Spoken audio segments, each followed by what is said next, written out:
അൻവറിന്റെ വെളിപ്പെടുത്തലിൽ എഡിജിപി അജിത് കുമാറിന്റെ മൊഴിയെടുക്കുന്നു. തിരുവനന്തപുരം പോലീസ് ആസ്ഥാനത്താണ് മൊഴിയെടുക്കൽ വീഡിയോയിൽ ചിത്രീകരിക്കും. അതേസമയം എഡിജിപി അജിത് കുമാറിനെതിരെ വിജിലൻസ് അന്വേഷണത്തിന് ശുപാർശയുണ്ട്. കവടിയാറിലെ വീട്, ബന്ധുക്കളുടെ പേരിൽ അനധികൃത സ്വത്ത് സമ്പാദനം ഉൾപ്പെടെ പി.വി. അൻവർ ഉന്നയിച്ച 5 കാര്യങ്ങളിലാണ് വിജിലൻസ് അന്വേഷണത്തിന് ഡിജിപി ശുപാർശ ചെയ്തിരിക്കുന്നത്. വി.വി. വിനോദ് വിവരങ്ങളുമായി ചേരുന്നു. വിനോദ്, ഇവിടെ ഒരു അസാധാരണ സാഹചര്യമാണ്. എഡിജിപിയുടെ മൊഴി ഡിജിപി എടുക്കുന്നു എന്ന വിചിത്രമായ സാഹചര്യത്തിലാണ് ഇപ്പോൾ പോലീസ് ആസ്ഥാനം സാക്ഷ്യം വഹിക്കുന്ന. മൊഴിയെടുക്കൽ ആരംഭിച്ചല്ലോ അല്ലെ?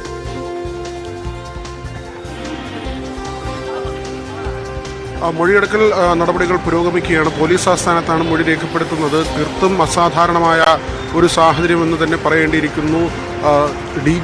എഡിജിപിയുടെ, അത് ലോ ആൻഡ് ഓർഡർ എഡിജിപി, സംസ്ഥാന പോലീസിലെ തന്നെ രണ്ടാമത്തെ ഏറ്റവും പ്രധാനപ്പെട്ട ആൾ നമുക്ക് വിശേഷിപ്പിക്കാൻ കഴിയുന്ന അങ്ങനെ ഒരു ഉദ്യോഗസ്ഥൻ്റെ മൊഴിയാണ് ഇപ്പോൾ രേഖപ്പെടുത്തുന്നത്. അതിന് കാരണമായതാകട്ടെ അദ്ദേഹത്തിനെതിരെ ഉയർന്നു വന്ന ഗുരുതരമായ ആരോപണങ്ങളും അദ്ദേഹം സ്വയം നൽകിയ പരാതിയും. അജിത് കുമാർ നേരത്തെ പരാതി നൽകിയത് തനിക്കെതിരെയുള്ള ആരോപണങ്ങൾ അടിസ്ഥാനമില്ലാത്തതാണ്, ഇതിൽ ഗൂഢാലോചനയുണ്ട്, അതേക്കുറിച്ച് അന്വേഷിക്കണമെന്ന കാര്യമാണ് അദ്ദേഹത്തിൻ്റെ പരാതിയിൽ പറഞ്ഞത്. എന്നാൽ അദ്ദേഹത്തിനെതിരെ ഈ അമ്പ് തൊടുത്തത് പ്രതിപക്ഷത്തു നിന്നോ പുറത്തു നിന്നോ ഉള്ള ആളുകളല്ല. ഭരണപക്ഷ MLA ആയ പി.വി. അൻവറാണ് അദ്ദേഹത്തിനെതിരെ ആയുധമെടുത്തത്. അദ്ദേഹത്തെ പുറത്താക്കണമെന്ന് കഴിഞ്ഞ ദിവസം കൂടി ആവശ്യപ്പെടുന്നത് പി.വി. അൻവറാണ്. പി.വി. അൻവറിൻ്റെ പരാതിയുടെ അടിസ്ഥാനത്തിലാണ് മുഖ്യമന്ത്രി ഇങ്ങനെ ഒരു പ്രത്യേക അന്വേഷണ സംഘത്തിന് രൂപം നൽകിയത്. DGPയാണ് അതിന് മേൽനോട്ടം വഹിക്കുന്നത്. IG, DIG, മറ്റ് SP-മാർ തുടങ്ങിയവരാണ് ഈ 5-അംഗ സംഘത്തിലുള്ളത്. ഇന്നിപ്പോൾ ഈ മൊഴിയെടുക്കൽ നടക്കുമ്പോൾ തന്നെ തിരുവനന്തപുരം സിറ്റി പോലീസ് കമ്മീഷണറായ IG സ്പർജൻ കുമാർ DGPയുടെ ചേംബറിലുണ്ട്. അദ്ദേഹത്തെ സഹായിക്കുന്നതിന് വേണ്ടിയാണ് ഈ മൊഴി രേഖപ്പെടുത്തുന്നത് അടക്കമുള്ള കാര്യങ്ങളിൽ മറ്റ് ഉദ്യോഗസ്ഥരുടെ സഹായം കൂടി DGP ഉറപ്പാക്കിയിട്ടുണ്ട്. മാത്രവുമല്ല, ഈ മൊഴിയെടുക്കുന്ന നടപടി അത് റെക്കോർഡ് ചെയ്യുന്നുണ്ട്, വീഡിയോ ആക്കി സൂക്ഷിക്കാനുള്ള നടപടികൾ. അതുകൊണ്ട് തന്നെ ഇത് കൃത്യമായ രീതിയിൽ അന്വേഷണവുമായി മുന്നോട്ട് പോകുന്നു എന്ന് നമുക്ക് പറയേണ്ടിയിരിക്കുന്നു. അജിത് കുമാറിനെതിരെ ഉയർന്ന ആരോപണങ്ങൾ ഗുരുതരമാണ്. കൊലപാതകം അടക്കമുള്ള കാര്യങ്ങൾ അജിത് കുമാർ നടത്തിയിട്ടുണ്ട്. സ്വർണ്ണക്കടത്ത് സംഘങ്ങളുമായുള്ള ബന്ധം, പിടികൂടുന്ന സ്വർണം തട്ടിയെടുക്കുന്നു തുടങ്ങിയ ആരോപണങ്ങളാണ് അൻവർ ഉന്നയിച്ചത്. ഇതിന് പുറമെയാണ് RSS നേതാക്കളുമായുള്ള കൂടിക്കാഴ്ച. അത് വലിയ വെളിപ്പെടുത്തലായും വിവരമായും പുറത്തു വന്നത്. രാഷ്ട്രീയമായി കൂടി സർക്കാരിനെ പ്രതിരോധത്തിലാക്കുന്ന കാര്യമാണ് അത്. DGP ആയിരുന്ന സെൻകുമാറിനെ നേരത്തെ മുഖ്യമന്ത്രി RSS ബന്ധത്തിൻ്റെ പേരിൽ നിശിതമായി വിമർശിച്ചിട്ടുണ്ട്. അതേ മുഖ്യമന്ത്രി തന്നെയാണ് തൻ്റെ ADGP ഇങ്ങനെ 2 RSS നേതാക്കളെ തുടരെ കണ്ടതിൽ മൗനം പാലിക്കുന്നത് എന്നത് വലിയ ചർച്ചയ്ക്ക് ഇട വരുത്തിയിട്ടുണ്ട്. തൃശ്ശൂർ പൂരം അലങ്കോലപ്പെടുത്തിയതിന് പിന്നിൽ ഈ കൂടിക്കാഴ്ചകൾക്ക് ബന്ധമുണ്ട് എന്ന ആക്ഷേപം ഒരു വശത്ത് ഉയരുന്നു. ഈ കൂടിക്കാഴ്ചകളെ കുറിച്ച് അന്വേഷിക്കണമെന്ന് CPI അടക്കമുള്ള ഘടകകക്ഷികൾ നിലപാട് സ്വീകരിച്ചിട്ടുണ്ട്. അവിടെ മുഖ്യമന്ത്രി മറുപടി പറയേണ്ടി വരും. കഴിഞ്ഞ ദിവസം അദ്ദേഹം LDF യോഗത്തിൽ പറഞ്ഞത് ഇപ്പോൾ അന്വേഷണം നടക്കുന്നുണ്ട്, 1 മാസ കാലയളവാണ് ഈ അന്വേഷണത്തിന് നിശ്ചയിച്ചിട്ടുള്ളത്, റിപ്പോർട്ട് വരുന്നതിന് പിന്നാലെ നടപടി എന്ന നിലയ്ക്കായിരുന്നു അദ്ദേഹത്തിൻ്റെ കഴിഞ്ഞ ദിവസത്തെ പ്രതികരണം. എന്നാൽ ഈ RSS ബന്ധത്തെക്കുറിച്ചുള്ള അന്വേഷണം അത് ഏത് രീതിയിലാണ് എന്നത് കഴിഞ്ഞ ദിവസം വരെയും വ്യക്തമല്ലായിരുന്നു. കഴിഞ്ഞ ദിവസത്തെ യോഗത്തിലാണ് മുഖ്യമന്ത്രി വ്യക്തമാക്കിയത്. അക്കാര്യവും DGP പരിശോധിക്കും എന്നത്. ദത്താത്രേയയെ തൃശ്ശൂരിലാണ് കണ്ടത് അജിത് കുമാർ. അതോടൊപ്പം തന്നെ 10 ദിവസം കഴിയുമ്പോൾ 2023 മെയ് 22-നായിരുന്നു തൃശ്ശൂരിലെ കൂടിക്കാഴ്ച. ജൂൺ 2-ന് കോവളത്ത് റാം മാധവനെയും കണ്ടു. എന്തിനു വേണ്ടിയായിരുന്നു ഈ കൂടിക്കാഴ്ചകൾ എന്നതിൽ ഇപ്പോഴും വ്യക്തതയില്ല. അജിത് കുമാറിൻ്റെ ഒരു വിശദീകരണം വന്നത് വ്യക്തിപരമായ കൂടിക്കാഴ്ച എന്ന നിലയ്ക്കായിരുന്നു. അങ്ങനെയെങ്കിൽ ഒരു ക്രമസമാധാന ചുമതല വഹിക്കുന്ന ADGP എന്തിന് ഇങ്ങനെ വ്യക്തിപരമായി ഇവരെ കണ്ടു എന്ന ചോദ്യം അവശേഷിക്കുന്നുണ്ട്. വിനോദ്, അത് തന്നെയാണ് ഈ ക്രമസമാധാന ചുമതല വഹിക്കുന്ന ADGP ആണ് ഇപ്പോൾ DGP ചോദ്യം ചെയ്തതെന്നുള്ള അസാധാരണപരമായ സാഹചര്യം. അത്തരത്തിലേക്ക് അദ്ദേഹത്തെ ചുമതലയിൽ നിന്നും മാറ്റിയിരുന്നെങ്കിൽ ഒരു പക്ഷേ ഈ ഒരു അസാധാരണ സാഹചര്യത്തിന് ഇപ്പോൾ പോലീസ് ആസ്ഥാനം സാക്ഷ്യം വഹിക്കേണ്ടി വരുമായിരുന്നില്ല. ഏറ്റവും പ്രധാനമായി വിനോദ് സൂചിപ്പിച്ചതുപോലെ തന്നെ വലിയ വിമർശനങ്ങൾ പ്രതിപക്ഷത്തിന്റെയും ഒപ്പം മുന്നണിയിൽ നിന്ന് പോലും ഉയർന്നിട്ടും ബിനോയ് വിശ്വത്തിന്റെ ബ്ലോഗുകൾ നമുക്ക് ഓർമ്മയുണ്ട്. ഊഴം വെച്ച് RSS നേതാക്കളെ കാണുന്നയാൾ എന്നാണ് അജിത് കുമാറിനെ അദ്ദേഹം സൂചിപ്പിച്ചത്. അപ്പോൾ അത്തരത്തിലുള്ള വിമർശനം അല്പസമയം മുൻപ് പോലും ബിനോയ് വിശ്വത്തിന്റെ പ്രതികരണം വന്നു. അപ്പോഴും അദ്ദേഹം ആവർത്തിച്ചു പറയുന്നു, നിലപാടിൽ ഞങ്ങൾക്ക് മാറ്റമില്ല, ADGPയെ ക്രമസമാധാന ചുമതലയിൽ നിന്ന് മാറ്റിയേ മതിയാകൂ എന്ന് വീണ്ടും ആവർത്തിക്കുന്നു.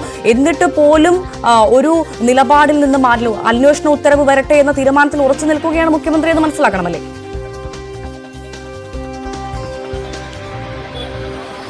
തീർച്ചയായും അങ്ങനെ തന്നെയാണ്. ഏറ്റവും പുതിയ ഒരു കാര്യം കഴിഞ്ഞ ദിവസത്തെ യോഗത്തിൽ അദ്ദേഹം പറഞ്ഞത് ഈ കൂടിക്കാഴ്ചകളും പരിശോധിക്കും എന്നതാണ്. പക്ഷെ അങ്ങനെ ഒഴുക്കൻ മട്ടിൽ പറഞ്ഞു പോകേണ്ട ഒരു കാര്യമാണോ എന്ന ചോദ്യമാണ് അവശേഷിക്കുന്നത്. CPIക്ക് അതൃപ്തി ഉണ്ടല്ലോ ADGPയെ ലോ ആൻഡ് ഓർഡർ ചുമതലയിൽ തുടരാൻ അനുവദിക്കുന്നതിൽ എന്ന മാധ്യമപ്രവർത്തകരുടെ ചോദ്യത്തിന് MV ഗോവിന്ദൻ മറുപടി പറഞ്ഞത് CPMന് തൃപ്തി ഉണ്ടെന്നാണോ നിങ്ങൾ കരുതുന്നത് എന്ന ചോദ്യമാണ്. അതായത് മുഖ്യമന്ത്രി ഇപ്പോഴും ADGP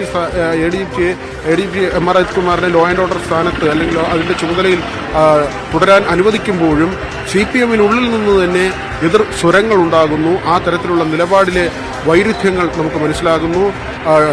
സ്പീക്കർ ഷംസീർ മാത്രമാണ് ഒരു പരിധിവരെ അല്ലെങ്കിൽ അജിത് കുമാറിൻ്റെ നിലപാടിനെ ന്യായീകരിച്ച് മുഖ്യമന്ത്രിക്കപ്പുറം ന്യായീകരിച്ച് വന്ന ഒരാളെന്ന് കാണേണ്ടിയിരിക്കുന്നു. അദ്ദേഹം പറഞ്ഞത് ഈ കൂടിക്കാഴ്ചയിൽ തെറ്റൊന്നുമില്ല, RSS രാജ്യത്തെ പ്രധാനപ്പെട്ട ഒരു സംഘടനയാണ് എന്ന കാര്യമാണ് ഷംസീർ പറഞ്ഞത്. എന്നാൽ തൊട്ട് പിന്നാലെ PV അൻവറിൻ്റെ മറ്റൊരു ഫേസ്ബുക്ക് പോസ്റ്റ് കൂടി വന്നു. അതിൽ പറയുന്നത് ഇത് മിത്തോ അഭ്യൂഹമോ അല്ല.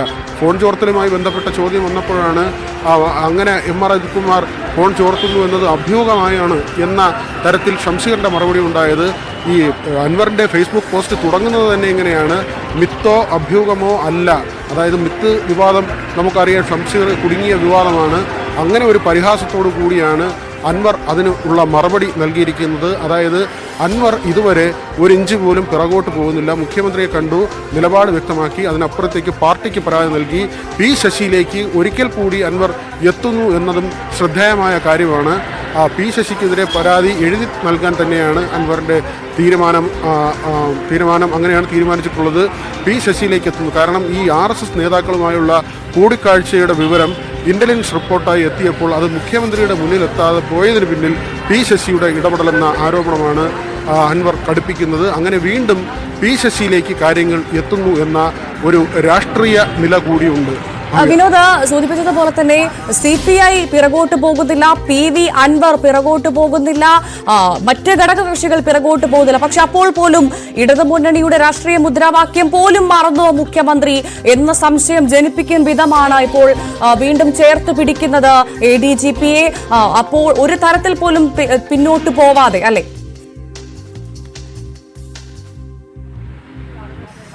തീർച്ചയായും ഇവിടെ നിന്ന് ഏതെങ്കിലും ഒരു സ്ഥലത്ത് നിന്ന്, അതായത് മുഖ്യമന്ത്രി അല്ലാതെ മറ്റേതെങ്കിലും ഒരു കേന്ദ്രം MR അജിത് കുമാറിനെ ഇത്ര താല്പര്യത്തോടു കൂടി സംരക്ഷിക്കുന്നില്ല എന്നത് വ്യക്തമാണ്. കാരണം CPMലെ ഏതെങ്കിലും പ്രധാനപ്പെട്ട നേതാക്കൾ മുഖ്യമന്ത്രിക്ക് അങ്ങനെ വലിയ പിന്തുണ നൽകി ഈ കാര്യത്തിൽ രംഗത്തെ വരികയോ അല്ലെങ്കിൽ മാധ്യമ വിമർശനം നടത്തുകയോ PV അൻവറിനെ തള്ളിക്കളയുകയോ ഒന്നും ചെയ്യുന്നില്ല എന്നത് ഏറ്റവും ശ്രദ്ധേയമായ കാര്യമാണ്. മാത്രമല്ല PV അൻവർ അല്പം നിശബ്ദത പാലിക്കുന്നുവെങ്കിലും അദ്ദേഹം കൃത്യമായ ഇടവേളകളിൽ നിലപാട് വ്യക്തമാക്കുന്നുണ്ട്. എന്നാൽ ആദ്യത്തെ അത്ര കണ്ട് തീവ്രമായ നിലപാടുകളുമായി അല്ലെങ്കിൽ ആ തരത്തിലുള്ള വാക്കുകളുമായി അദ്ദേഹം വരുന്നില്ലെങ്കിൽ പോലും താൻ ഉന്നയിച്ച വിഷയങ്ങളിൽ നിന്ന് പിന്നാക്കം പോകുന്നില്ല എന്ന കൃത്യമായ സൂചന അദ്ദേഹത്തിൻ്റെ ഓരോ വാർത്താ സമ്മേളനങ്ങളിലുമുണ്ട്, അദ്ദേഹത്തിൻ്റെ ഫേസ്ബുക്ക് പോസ്റ്റുകളിലുണ്ട്. ആ തരത്തിൽ തൽക്കാലം മുഖ്യമന്ത്രി ഇടപെട്ടതുകൊണ്ട് ഒന്ന് അടങ്ങി എന്നത് മാത്രമാണ് അൻവറിൻ്റെ ഭാഗത്തു നിന്നുള്ളൊരു പ്രതികരണം. മാത്രമല്ല അൻവർ പരാതി പറയേണ്ട രീതി ഇതായിരുന്നില്ല എന്ന് പാർട്ടി സംസ്ഥാന സെക്രട്ടേറിയറ്റിൽ മുഖ്യമന്ത്രിയുടെ പരാമർശം ഉണ്ടാവുകയും ചെയ്തു. ഏതായിരുന്നാലും അൻവർ അങ്ങനെ അങ്ങ് പിന്നാക്കം പോവുകയോ അല്ലെങ്കിൽ ഏതെങ്കിലും ഒരു ശാസനം കൊണ്ടോ വാക്കുകൊണ്ടോ അൻവറിനെ തടയാനുള്ള സാഹചര്യം ആ ഒരു നിലയിലേക്കൊന്നും കാര്യങ്ങൾ എത്തിയിട്ടില്ല എന്ന് തന്നെയാണ് മനസ്സിലാക്കുന്നത്. അൻവർ കൃത്യമായി നിലപാട് വ്യക്തമാക്കുന്നു. P ശശിക്കെതിരെ ആദ്യം നൽകിയ പരാതിയിൽ പേരുണ്ടായിരുന്നില്ലെങ്കിൽ, എഴുതി നൽകിയിരുന്നില്ലെങ്കിൽ ഇനി അത് എഴുതി നൽകാൻ തന്നെയാണ് തീരുമാനം. പ്രത്യേകിച്ച് RSS നേതാക്കളുമായുള്ള കൂടിക്കാഴ്ച ആ വിവരം ഇന്റലിജൻസ് റിപ്പോർട്ടായി വന്നപ്പോൾ അത് പൂഴ്ത്തിയതിന് പിന്നിൽ ശശിക്ക് പങ്കുണ്ട് എന്ന ആരോപണം അത് എഴുതി നൽകാനാണ് അൻവർ തീരുമാനിച്ചിട്ടുള്ളത്. അതാണ് PV അൻവറിന്റെ വെളിപ്പെടുത്തലിൽ. ഏതായാലും ഇപ്പോൾ ADGP അജിത് കുമാറിന്റെ മൊഴിയെടുക്കുകയാണ്. തിരുവനന്തപുരം പോലീസ് ആസ്ഥാനത്താണ് മൊഴിയെടുക്കൽ ഇപ്പോൾ പുരോഗമിക്കുന്നത്. VV വിനോദാണ് വിവരങ്ങൾ പങ്കുവച്ചത്.